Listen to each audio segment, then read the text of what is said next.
Okay, welcome back to American Lit 4, Week 10. We've taken our literary airplane ride from New Netherlands and we've landed safely on the left coast. So, today's lesson, we're going to brief talk about the first peoples of the left coast, some history of the early exploration. Now we're going to jump right into contemporary music with Hotel California by the Eagles and another song called Ventura Highway by America. We're going to talk a little bit about Asian American history, which connects to our first reading of The Left Coast by Amy Tan. We're going to introduce two brothers who wrote a song about Asian food called the Fung Brothers. Introduction of Amy Tan, her two stories, Fish Cheeks and Two Kinds. And we're going to talk a little bit about her smash hit movie, The Joy of Luck Club. And if we have time, we'll go into Edwin Markham and Lara Hildenbrandt. So, why do they call the West Coast the left coast? So one story is if you were standing in Texas and looked in the direction of Canada, the West Coast would be on your left and the East Coast would be on your right. But we don't call the East Coast the right coast. So why do we call the left coast the left coast? It's a slightly derogatory, satirical phrase for America's West Coast used by Republicans to refer to primarily Democratic California, Oregon, and Washington. About 1980 was the first reference to the left coast, and it sums up its geographic location and political attitudes. So the present day population of the left coast is probably about 50 million people, and it's pretty close to 20% of the U.S. population. The largest city in the West Coast is Los Angeles. So that's a real brief introduction of our direction for today.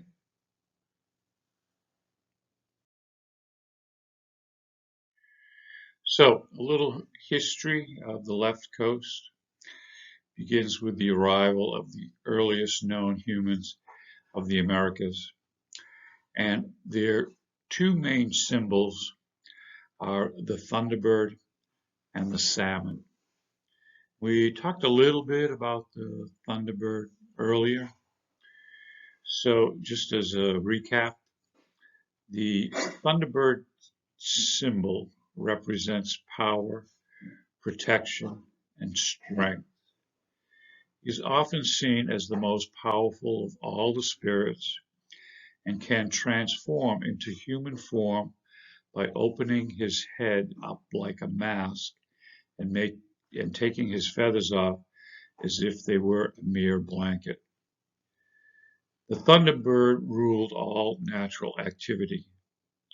If hunters got too close to the thunderbird's home, he would create thunder by flapping his wings and shooting lightning out of his eyes. The thunderbird helps crops grow by producing rain. The thunderbird is always placed on top of the totem pole. Our other symbol is the Salmon Symbol.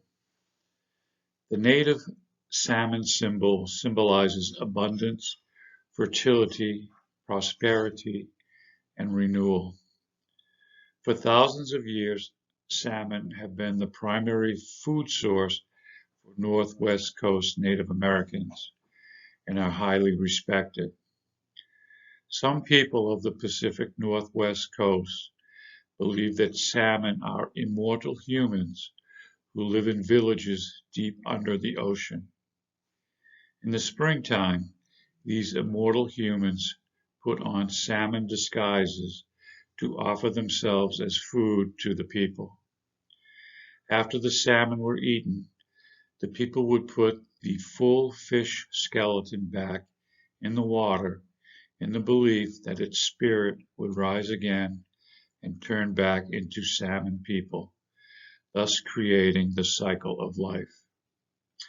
It is believed that to have twins was a blessing from the salmon people, and only twins have the right to perform the salmon dance.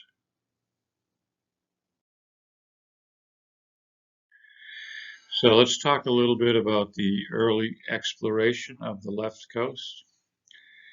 European explorers of the Spanish, British, French, Russian, and American explorers and settlers began colonizing the area beginning in the late 17th century. In 1542, Juan Rodriguez Cabrillo became the first European to explore the west coast of today's United States, leading the expedition that landed at San Diego Bay. So one of the reasons it took so long for the Spanish to eventually settle the area is that the ships had to go all the way around South America, come back up the west coast of South America to eventually get to California. It was a lot easier for the Russians than it was for the Spanish. So a little bit about Juan Rodriguez Cabrillo. He was born in Spain. He was a conquistador in his youth. The term conquistador is the name applied to the mostly Spanish soldiers who explored, conquered, and settled in the New World. We know that Cabrillo's early years, until 1519, when his name appears in the ranks of those who served in the army of famous conquistador Hernando Cortes. In the terrible battles between the Aztecs and the Spanish, Cabrillo fought as a captain of crossbowmen. After suffering a fall during a brief skirmish with an indigenous tribe, Cabrillo shattered a limb and died of complications on January 3, 1543, in California. There is some controversy about early exploration. There's a Chinese story about an adventurer named Juan who crossed the Pacific to Mexico in the year 458 and then followed the Japanese current north to Alaska. There was no settlement, just stories in ancient Chinese texts. The Russian exploration of America started in Alaska. They basically stayed in Alaska, but in 1725, Peter the Great ordered navigator Vitus Bering to explore the North Pacific for potential colonization. It really didn't get very far.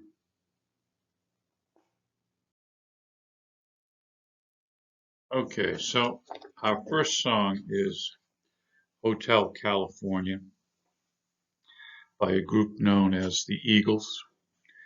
And this song has been interpreted by many people. Um, the best analysis I've seen so far is by a professor of the Department of English Language and Literature at Gyeongbuk National University in Korea. His name is Stephen Garrigues, PhD. And this is what he says. Hotel California by the Eagles is a song that many people are familiar with throughout the world. It's a well-known song, but at the same time, very few people really have any idea as to its meaning. Here we will examine the lyrics of this song in detail, and will spend some time extracting the cultural, social, and psychological themes that lie hidden below the surface. What does this song say about American society? While most people tend to think of Hotel California as a somewhat romantic or melancholy song, or simply related to traveling and staying in a nice hotel in California, they are usually quite surprised to discover it is actually a scathing social commentary on the materialism and hedonism of contemporary American life. California itself is seen as a metaphor for escapism and the never-ending search for pleasure and fulfillment. It is little wonder that this song became a classic icon for an entire generation. The song is in 6 verses, with the refrain repeated with some variation after the second and fourth verses.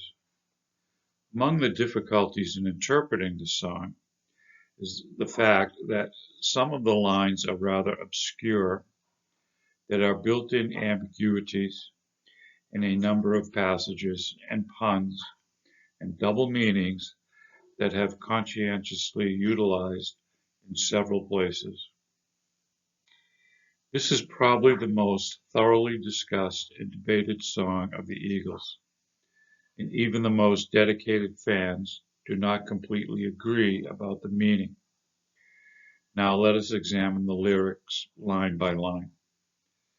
The first verse gives us the setting. On a dark desert highway, cool wind in my hair, warm smell of coladas rising up through the air. Up ahead in the distance I saw a shimmering light. My head grew heavy and my sight grew dim. I had to stop for the night. We can picture the narrator driving across the desert in the U.S. Southwest on his long trip to California. Night has fallen and the heat of day has cooled off. His windows are open, or maybe he's driving a convertible with the top down, and the warm desert fragrance comes to him in the air. Here we can introduce a little U.S. geography. Most Americans travel by car, and the trip to California is a long drive through sparsely populated areas, mountains and deserts, with a few small towns, filling stations and motels along the way to break the monotony. As with many drivers intent on getting to his destination, our narrator has driven all through the day, well into the night, and fatigue has begun to set in. As he sees the welcoming light of some human habitation in the dark and empty distance, perhaps a motel or roadside restaurant, he realizes that he needs to stop for the night. There is some ambiguity in the second line that has generated a lot of discussion and various interpretations among fans. The warm smell of coladas rising up through the air. On the surface of it, caladas can be taken as a night-blooming desert plant of the Southwest. But there is another possible meaning. The Spanish word cola means tail of an animal, and with the diminutive ending ata, it gives us the word little tails, which is an obscured regional slang word for marijuana. In the next verse, we are introduced to another significant character. There she stood in the doorway.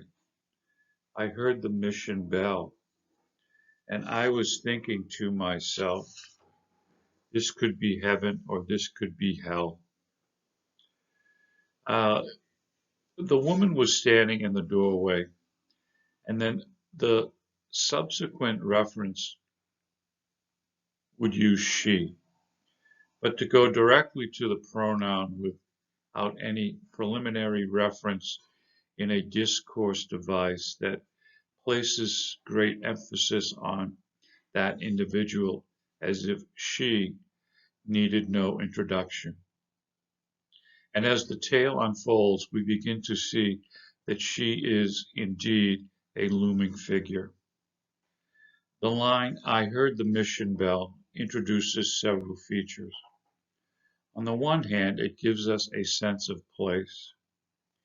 The Spanish missions established throughout the region long before any English-speaking settlers set foot in the area are among the characteristic cultural icons of Southern California and the U.S. Southwest. Many of the cities and towns of California grew up around these missions. There is nothing more equivocate of the special character of this region than the sound of the ancient mission bells. The second theme may also have seen it in extremely extraneous reference to the mission bell, an implication that something spiritual or otherworldly has evolved. Additionally, there is no ambiguous two-sided significance to the Spanish mission bells. They symbolize the call to salvation on the one hand, and they symbolize the colonization of the region and the suppression of Native American peoples and cultures. And this leads us directly to the next line, where the protagonist thinks to himself, this could be heaven or this could be hell. It seems to be a premonition of things to come, the first hint that all is not what it appears to be. The next line is an interesting one. She lit up a candle and she showed me the way. On the surface, it seems she is to be nothing more than someone working at the hotel showing him the way to his room. But why a candle? Where were the electric lights? He doesn't even question her actions. There are a number of implications here. On the one hand, a candle symbolizes a light of guidance, not merely physical guidance down a hallway, but some sort of journey of the mind is implied. If she switched on the lights or carried a flashlight, it would have an entirely different feeling. On the other hand, candles are used to enhance the mood of a place. The nice thing about candlelight is that it protects us from seeing what's the reality in the shadows. And in Hotel California, no one wants to really see the glaring reality of the place. As the song continues, he is being ushered down the hallway. There are voices down the corridor. I thought I heard them say, welcome to the Hotel California. Such a lovely place, such a lovely face. Plenty of room at the Hotel California. Any time of year, you can find it here. These enticing voices are reminiscent of the sirens encountered by Odysseus on his journey, offering all that men could desire, but leading to their ultimate destruction. Welcome, they whisper, such a lovely place. There's a room here for everyone, and whatever your desires may be, you can fulfill them here. The voices promise everything. Such a lovely face, they say. Does this refer to our mysterious guy? The face also implies facade, the outward appearance of things, which, as we all know, can be indefinitely deceiving. The next two lines reveal more about her. Her mind is Tiffany twisted. She's got a Mercedes Benz. She's got a lot of pretty, pretty boys that she calls friends. These two lines say a lot. Tiffany twisted implies that she has a distorted obsession with the luxuries and the superficial, beautiful things of life. There is a wordplay in the phrase. She's got a Mercedes Benz, B-E-N-D-S. The undisputed king of automobiles, Mercedes-Benz, B-E-N-Z, has been changed to Mercedes-Benz, both words being pronounced the same. The implication here is that her taste for elegant and expensive cars is a manifestation of her too rapid and temporary rise in social status. Although she seems confident and self-assured in her position, she is really living above her true state. And this is one of the beautiful people with seemingly endless resources and appetites. She has attracted an assortment of pretty, pretty boys that she calls friends. The repetition of the word pretty gives it an excessive and repulsive connotation, not pleasant at all. We can easily picture these pretty, pretty boys, vain, self-absorbed young men, all style and affection, gathering around whoever provides the most lavish distractions. And as to emphasize the superficiality of their relationship, we are told they are those that she calls friends. How they dance in the courtyard, sweet summer sweat. Some dance to remember, some dance to forget. This shows us the scene in the pop social sense. At the Hotel California, the frenzied dancing, the swell of sweat, sweet summer sweat, a nice alliteration, but it also conveys a rather erotic connotation. Some dance to remember, some dance to forget is one of the more memorable lines from this song. People like to dance for many reasons, not only because they enjoy dancing. This line focuses on the emptiness of people's lives.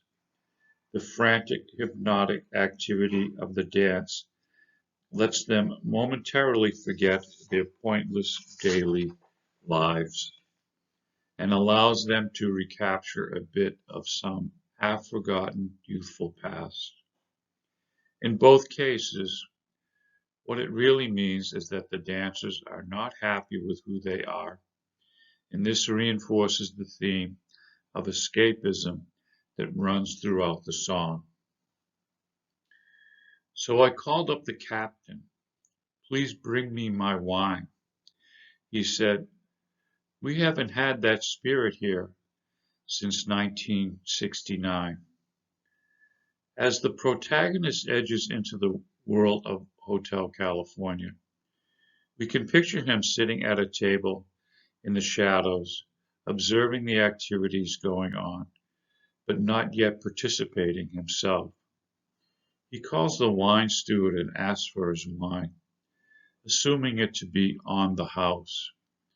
But the captain replies, "We haven't had that spirit here since 1969.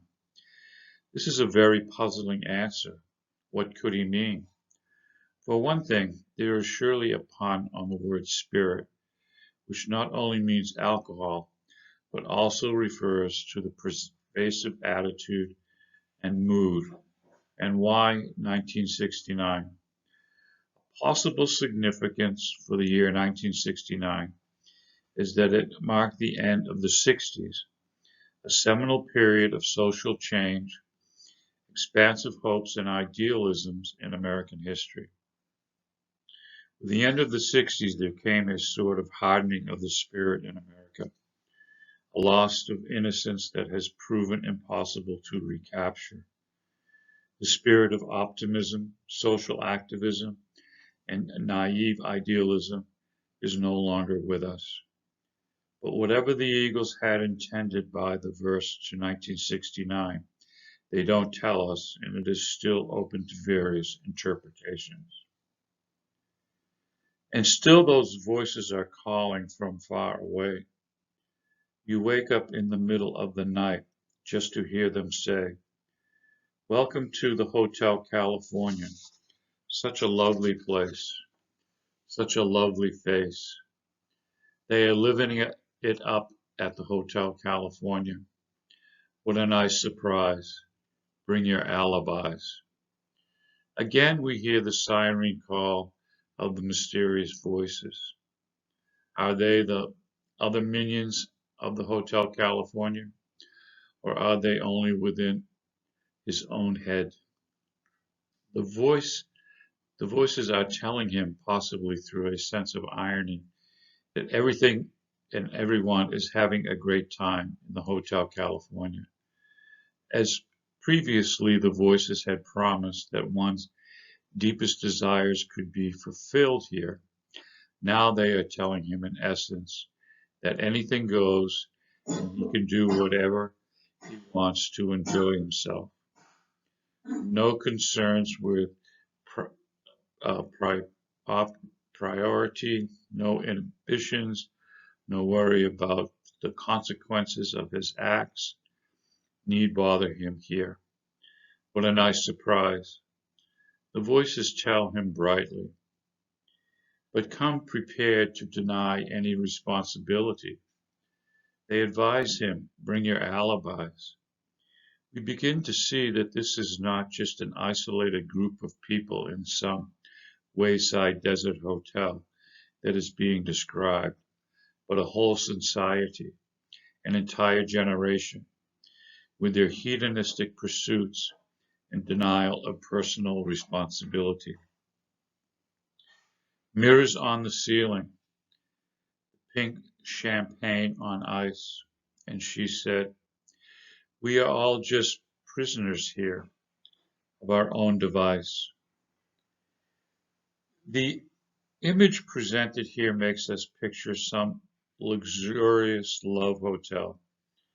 Where else could you find mirrors on the ceiling?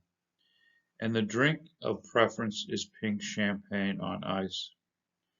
Champagne is an elegant beverage of celebration, but pink champagne has an implication of crassness and overindulgence.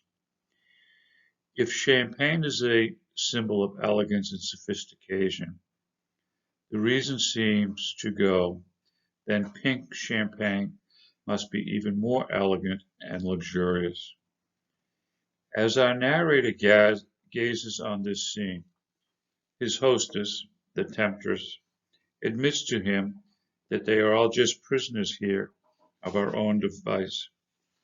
Any semblance of freedom is really an illusion, and they have willingly succumbed to their own obsessions, fantasies, compulsions, and addictions. And now we come to the most horrifying vision of life, of the inner circle at the Hotel California. The narrator catches a glimpse of what's going on. And in the master's chamber, they gather for a feast.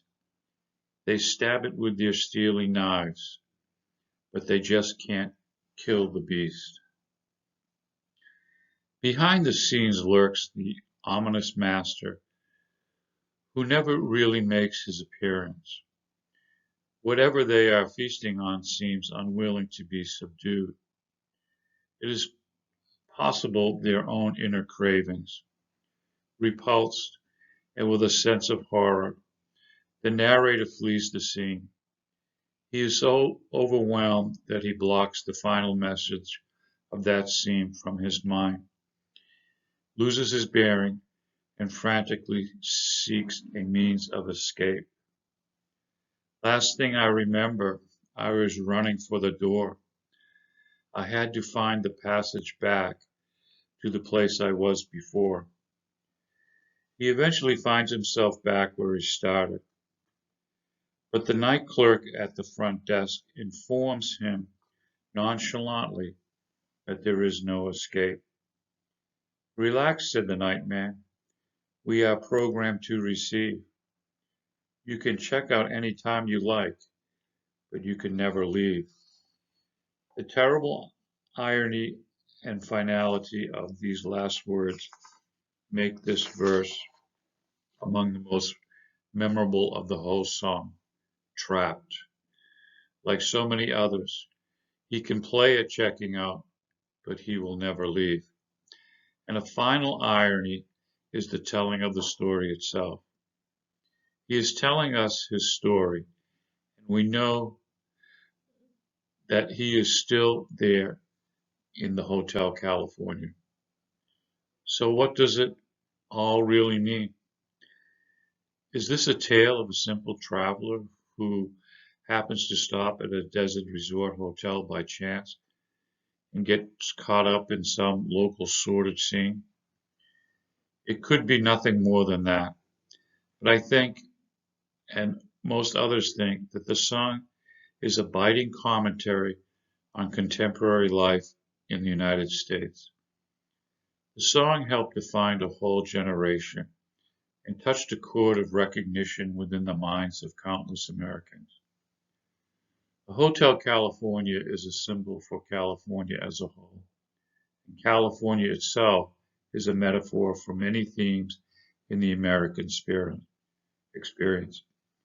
Go west, young man, the search for new beginnings, the land of opportunity, the purveyor of tinsel dreams.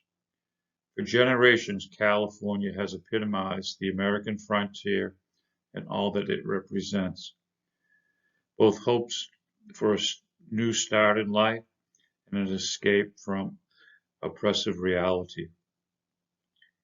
The irony, the theme of escape has come to overwhelm the theme of new beginnings. In many ways, California has come to represent much of the very best in American culture, and at the same time, much of the very worst. Of this latter, the obsessions with hedonistic pursuits and materialism, with escapism and indulgence of bizarre fantasies, with status seeking and the lure of being in the scene and the denial of personal responsibility are all portrayed in a most powerful, succinct way in this song. For these reasons, we can see Hotel California as a cautionary tale and a bitter social satire.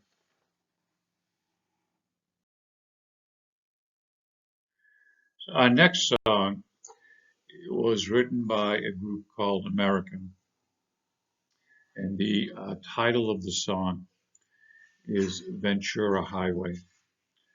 And these are some excerpts from an article written by Paul Zola in 2020 June. So he says, a classic California anthem is one of the great LA songs. How many of us thought of it the first time we started driving on the 101 and realized it was called Ventura? So the song was written by Dewey Bunnell of the group America, And he says that they were in England under contract at a recording studio where they had to pump out a lot of songs for their album. And he kind of reminisces back to a time when his father came home and told them that they were going to be moving to California. They were living in the mid central part of America in Omaha, Nebraska.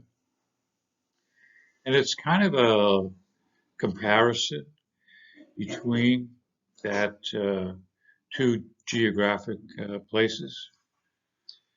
So basically, at that time, moving to California was kind of a big deal for young people.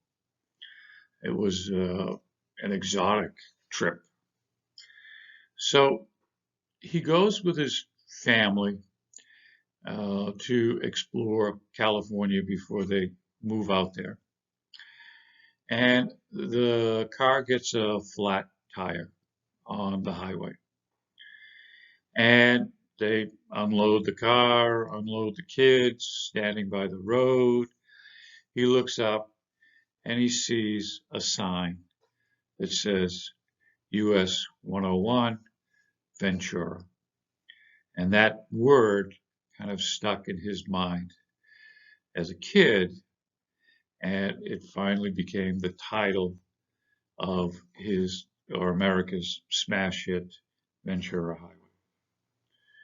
So the song talks about a young guy talking to an older man about moving out to California. And the other guy's name in the song is Joe.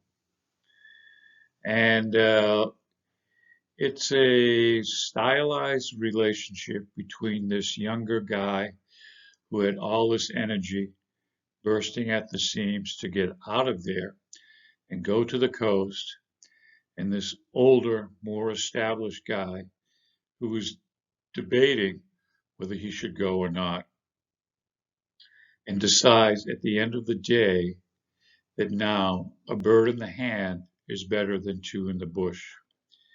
He's not going to chance it.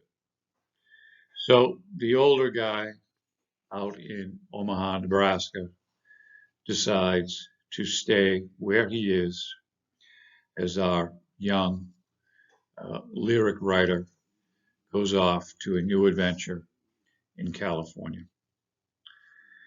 There's a reference to something called Purple Rain in the story. And people ask if Prince took that from me. I have no knowledge of him taking it from me, but it's possible. I had written it before Prince broke, so who knows? I never met Prince, unfortunately, but I'd like to think I inspired him. So there's another reference in the song about moonshine. Moonshine is illegal alcohol made by people at home. Pretty strong. He talks about free wind blowing through your hair. We had the same reference in our Eagle songs. Again, having to do with freedom. He says, I always thought of that as motorcyclists like Easy Rider. So we're going to talk about Easy Rider a little later. The free winds blowing through your hair before the helmet loss. Get a chopper. And a chopper is a reference to a stylized motorcycle. And the nights are stronger than moonshine, stronger than that, the great California nights. Strong stuff was happening. It was action. It was life. It was a lifestyle. the reference to alligator lizards in the air. And he says, my brother and I used to catch lizards and snakes all the time. There is an actual animal here called an alligator lizard. But this was also referring to a cloud formation, a shape, a long cloud that reminded me of an alligator lizard. It was always titled Ventura Highway. This was one thing I yanked out of nowhere. Ventura. I like the word. It evokes a great adventure, the exodus of the old land to the new. So let's go through the lyrics here very quickly. The song starts out, chewing on a piece of grass, walking down the road. Tell me, how long you gonna stay here, Joe? Some people say this town don't look good in snow. You don't care, I know. Ventura Highway in the sunshine, where the days are longer, the nights are stronger than moonshine. You're gonna go, I know, 'cause the free wind is blowing through your hair, and the days surround your daylight there. Seasons crying no despair, alligator lizards in the air. Wishing on a falling star, watching for the early train. Sorry, boy, but I've been hit by purple rain. Oh, come on, Joe, you can always change your name. Thanks a lot, son, just the same. Ventura Highway in the sunshine. The days are longer, the nights are stronger than moonshine. You're gonna go, I know, 'cause the free wind is blowing through your hair, and the days surround your daylight there. Seasons crying no despair, alligator lizards in the air. So, take a listen to the song Ventura Highway by America. So next we're going to talk about a poem written by Allen Ginsberg, who's from New York, but he writes a poem about a supermarket in modern day California. Supermarket in California is a poem by Allen Ginsberg, one of the foremost poets of mid-20th century America.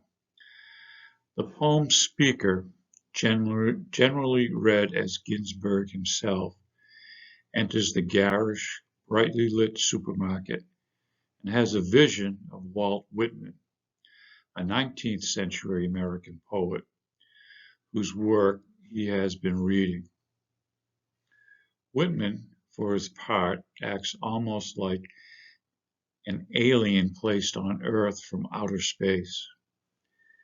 The supermarket environment doesn't make sense to his 19th century perspective. The speaker imagines playfully tasting the produce and not paying for it before asking more searching and philosophical questions of his poet guide. He wonders whether America has grown too preoccupied with consumerism in a money-oriented way, and in doing so, if the country has lost its way and its capacity to love. The poem ends with an image of Whitman in the underworld, suggesting that Whitman's idealistic and romantic version of America is probably already dead. So we have a video of Allen Ginsberg reading his poem, A Supermarket in California, and that will be part of our email.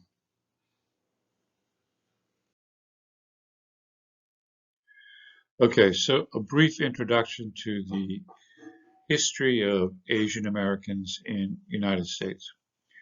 So first, as we talked about before, there was earlier exploration of the West Coast, but no significant colonies were developed. It really wasn't until the 1840s where large groups of men from Asia were brought into the West Coast to work in the gold mines or to help build a transcontinental railroad from New York to California. So a stagecoach travel from the East Coast to the West Coast could take 11 months to travel across America. So as the gold rush is going on, they decide they will build a railroad across the country, shortening the trip from 11 months to 11 days. And that finally happens. And from here, we see a huge migration of people from the East Coast to the West Coast. So those early Chinese and Japanese laborers in the gold mines and on the railroads, they stayed. They stayed here on the West Coast, had families. So they have been here for many generations. Unfortunate part of history during World War II, the Japanese Americans who had been here for generations were rounded up, taken out of their homes, told to pack one suitcase, and shipped off to camps where they stayed for the duration of the war. So some of the history of Asian Americans has some major turning points.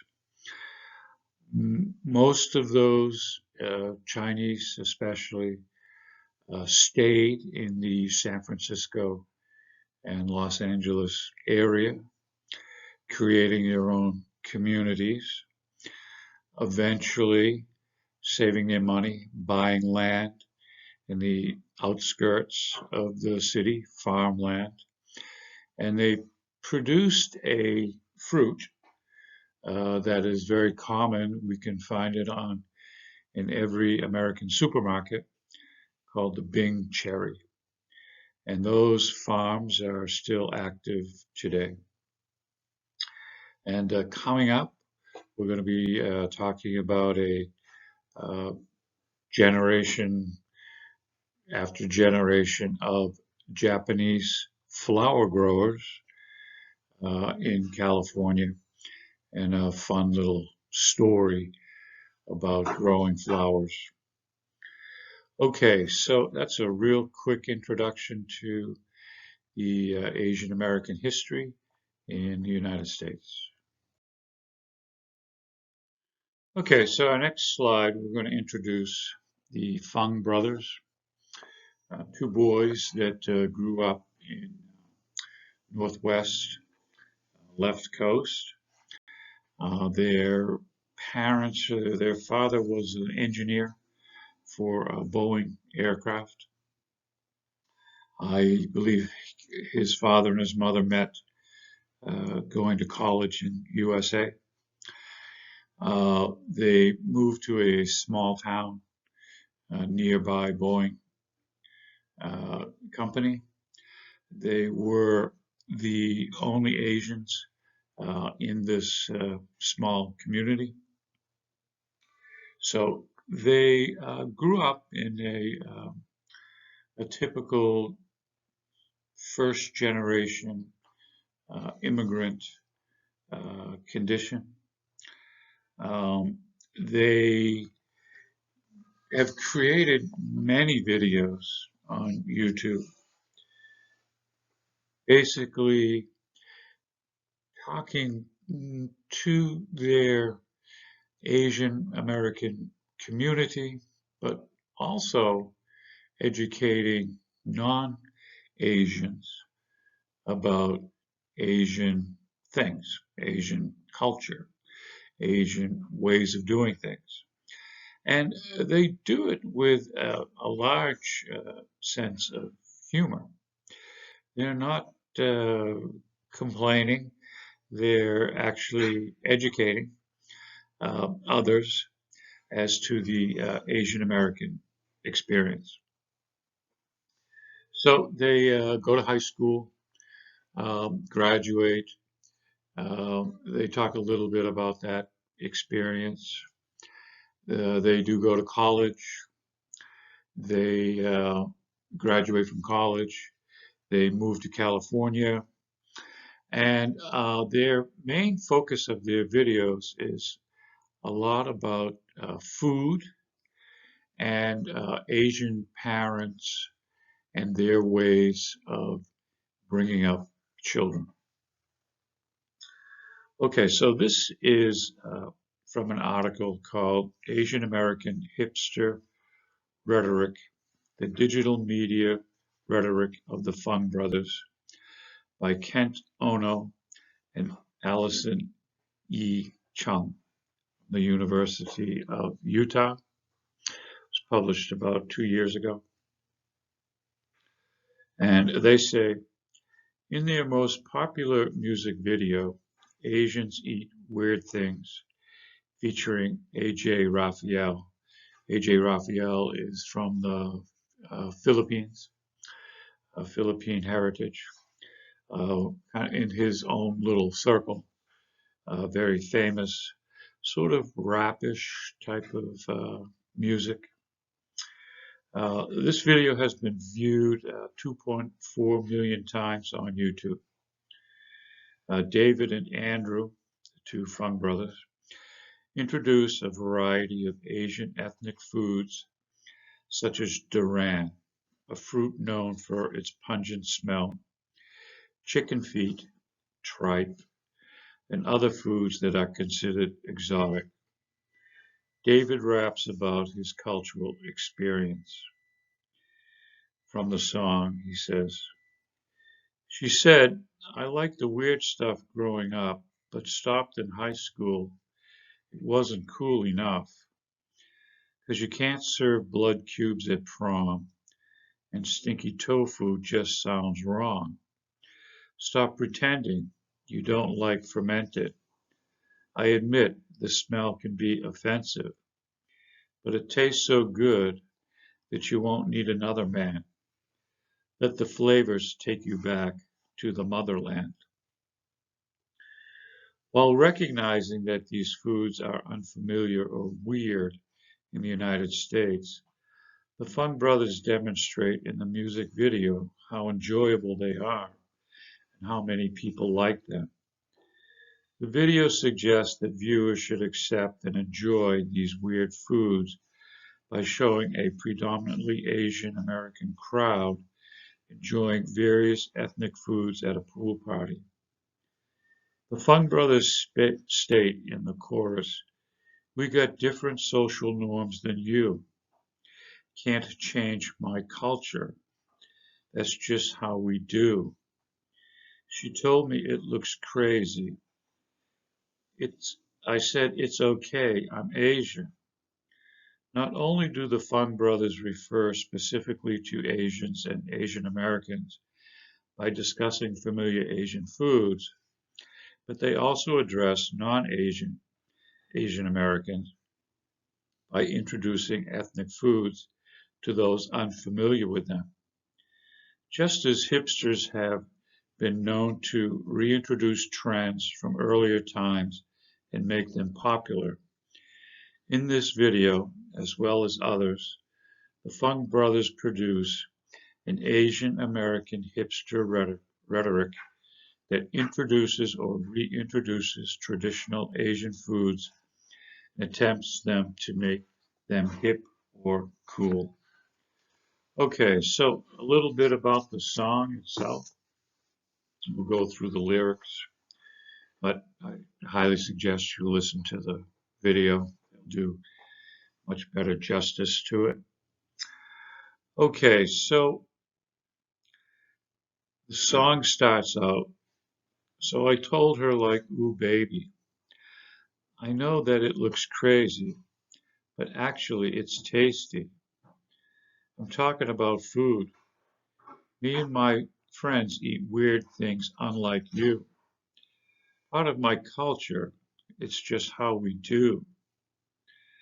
I know that it sounds crazy, but it's okay. I'm Asian. I'm like, girl, what you eating for today? Put that bread down. Let's go and run away. 'Cause I'm Asian. I don't know if you can tell.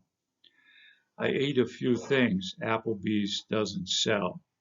So Applebee's is a reference to a chain restaurant of predominantly American food, hamburgers, that sort of thing. Ever had dim sum in the morning light? I know this chicken feet ain't looking very nice, but if you taste it, I know you'll really like. Eat the skin, but leave the bones, all right? Look at me eating tripe now. Look at you, this is life now. It's fresh, more organic than fast food. You could say it looks a lot more natural. No, this egg isn't 100 years old, and this cabbage ain't got no mold. He's referring to a Korean dish called kimchi. And I was hoping she would have a taste. She took one bite and made a face. So I'm talking like, ooh, baby, you're so amazed by everything that I eat. And I told her, like, ooh, baby, I know that it looks crazy, but at least I know it's tasty. I'm talking about food. We've got different social norms than you. Part of my culture, that's just how we do. She said, I don't like this platter. I'd probably win Fear Factor. Yeah, I said, girl, what you eat during weekdays? She said salad and pasta each day. What about Asian food? Because you never get the chance because you never date Asian dudes. She said, I liked the weird stuff growing up, but stopped in high school. It wasn't cool enough because you can't serve blood cubes at prom, and stinky tofu just sounds wrong. Stop pretending you don't like it fermented. I admit the smell can be offensive, but it tastes so good that you won't need another man. Let the flavors take you back to the motherland. So I can take you back to my mother, Aunt. She can teach you how to cook without butter, Aunt. What do you mean I'm being patriarchal?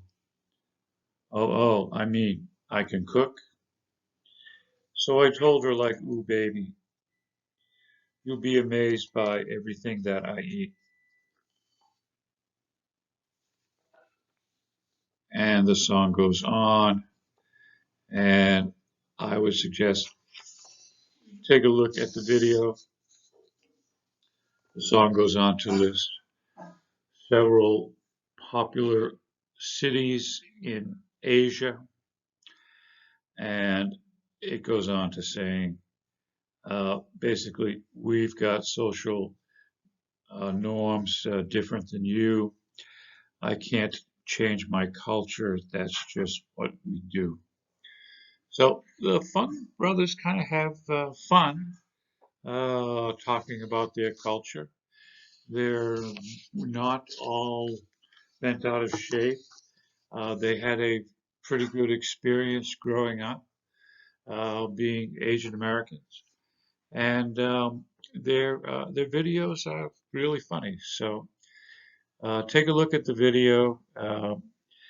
We Eat Weird Things by the Fung Brothers. So next, I'd like to introduce our author of the two stories we're going to read this week, and her movie.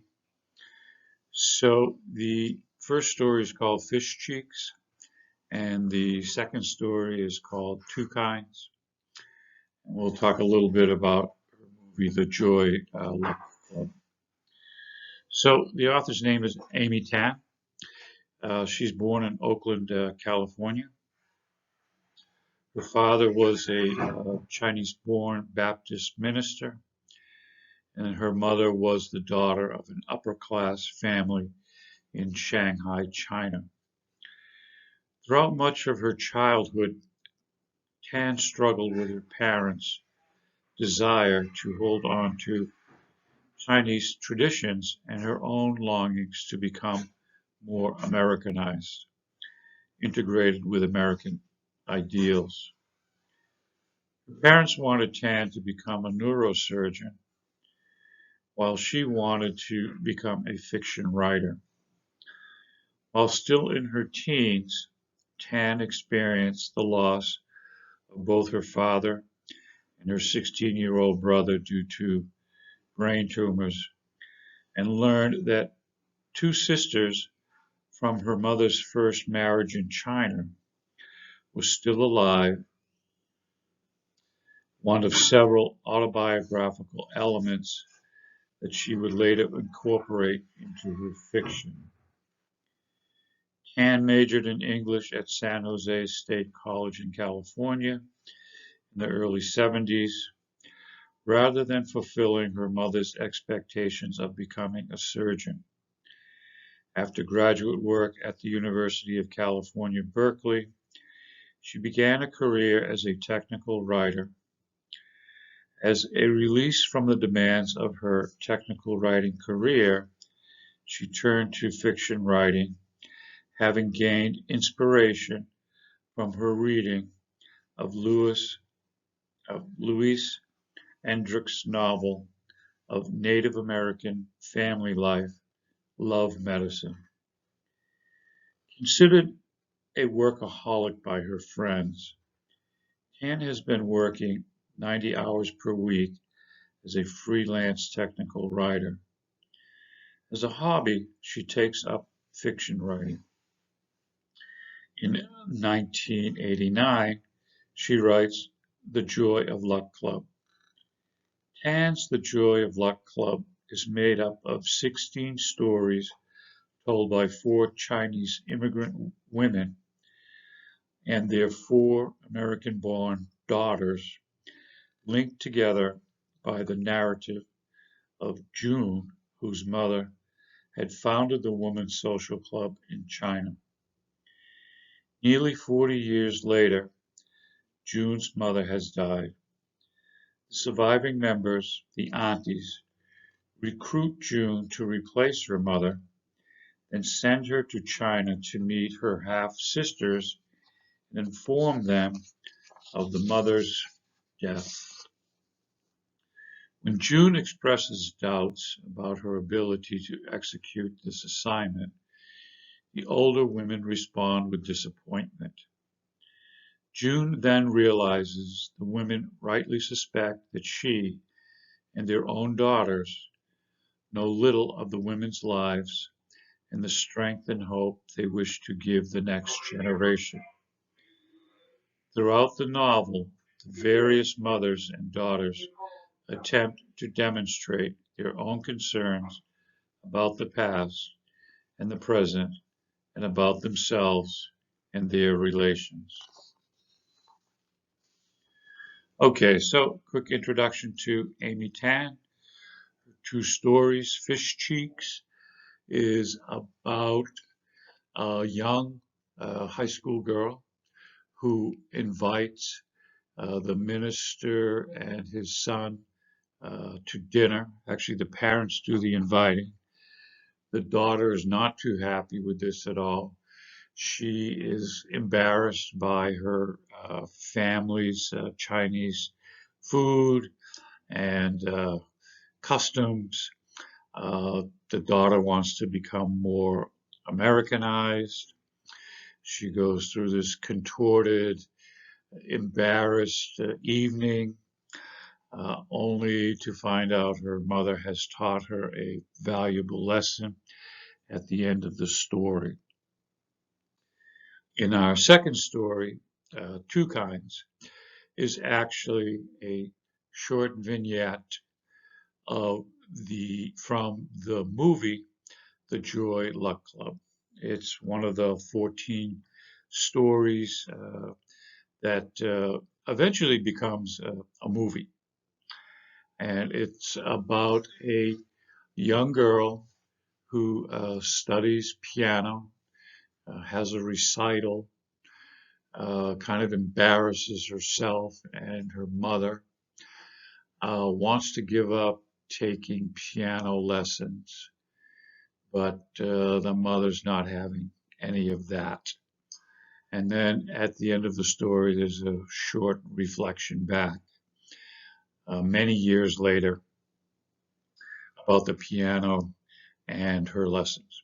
So Amy Tan really is speaking through these stories in an autobiographical way. A lot of this is based in truth for herself and her own family. And she creates the novel, The Joy of Luck Club, which becomes a smash hit in literary sense, which is picked up by the movies, which wins all kinds of awards. So that's a quick introduction to Amy Tan, and read the two stories and send your reflections in on that for next week. So our next slide is about a poet by the name of Edwin Markham, and he writes a poem based on a picture. Another example of ekphrasis about labor, farm labor. Okay, so Edwin Markham was born in Oregon City, Oregon in 1852, and he's the youngest of 10 children. His parents divorced shortly after his birth, and at the age of 4, he moves to Lagoon Valley in Santa Rosa, California. By the age of 12, he's doing hard labor on the family farm. In 1898, Mackham marries his third wife. They moved to Rio de Janeiro in Brazil in 1900 to study indigenous native culture. They stay there for a few years, and then he moves back to New York City, and he lives there until 1940 when he passes on. So the poem, The Man with a Hoe, is a poem by Edwin Markham, first published in 1899. Written at a time when workers in the United States had few protection and rights, and the poem boldly criticizes the exploitation of laborers by a capitalistic, profit-driven society.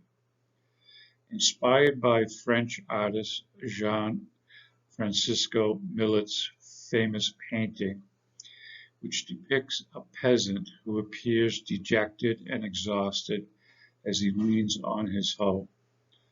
Markham's poem was widely reprinted in newspapers, fueling a national debate about the treatment of labor in American society and the need for reform. A accusing the ruling class of moral failure. The Man with the Hoe is a protest poem, part of a tradition of literature concerned with social justice. Okay, so that's our little poem. Give it a quick read. It's not very long. Edwin Markham, A Man with the Hoe. So our last slide for today, we're going to talk about Lara Hildenbrandt. She was born in 1967. She's an American author of books and magazine articles. Her two best-selling nonfiction books, Seabiscuit, an American Legend in 2001, and Unbroken, a World War II story of survival, resilience, and redemption in 2010, have sold over 13 million copies, and each was adapted for film. So in her novel, Seabiscuit, an American Legend, is a nonfiction book published in 1999. The book is a biography of the thoroughbred racehorse Seabiscuit. It has won all kinds of awards and adapted as a feature film in 2003. It has also been published under the title Seabiscuit, the true story of three men and a racehorse. The author has been praised for her ability to convey a sense of historical times. The 2003 film Seabiscuit was adapted from the book. Seabiscuit was one of the most electrifying and popular attractions in sports history and the single biggest newsmaker in the world in 1938.